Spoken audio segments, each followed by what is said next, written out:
right. Good. What you got for us today? Today we are talking about adjusting your lifestyle in the midst of adversity, which we all go through something in life, but I'm going to give y'all some key points on how to stay consistent and what's going to help you through. So before we get into it, I'm going to throw out my key points. First one being be prepared. So if I was to say be prepared, you're like, okay, in the midst of a tragedy, how can you be prepared? Being prepared meaning to mentally have your brain already in a place of positivity. So therefore, when you go into a situation that is a tragic situation, it doesn't throw you all the way off. And when I say throw you all the way off in relation to health and wellness, if you set a goal for yourself, say, hey, I want to look like this. That's last we were talking about body goals. I want to look like this. My goal is set for this, for me to stay consistent with eating, working out, all of the above. So therefore, a tragic situation happens. We do not allow our mind to go to veer to that tragic moment and keep us there.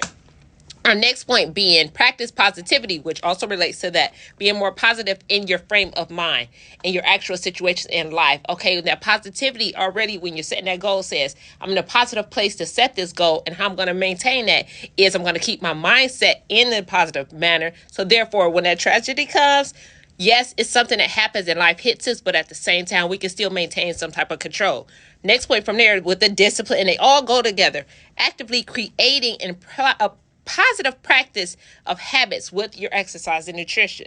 Our next point is staying focused. Again, everything is going to sound it's relating to the prior key factor that we want to utilize when we're staying consistent. So remember the why you set the goal and visualize your life reaching that goal. So yes, this happened today. A tragedy hits, but do not allow yourself to be in that sunken place for a long term. So therefore it goes, oh my gosh, you look up 2-3 weeks, 30 days later, it's like, wow, I understand that happened. Life hit me, but at the same time, with some consistency and motivation to keep yourself going to reach your goals, that's going to help you. Then we got from there is finding the lesson in it. Life happens to you, but at the same time, life is there to teach you a lesson. So everything you go through teaches you a lesson. I can use myself, for example.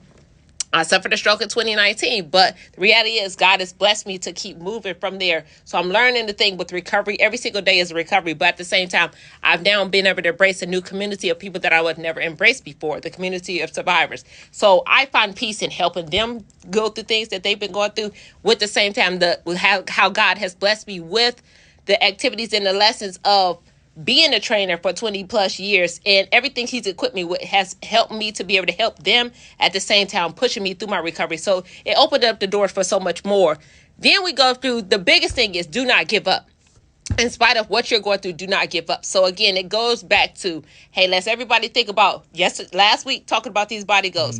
Set these goals for yourself, but we have to mentally make sure we're there and to have the right mindset to say, in the midst of what's happened, in the midst of life, I still want to maintain some type of consistency to make sure I reach those goals. So again, it's going to go back to that whole mind, body, and spirit, and being able to bring it all together at once to say, hey, I'm doing this for me at the end of the day.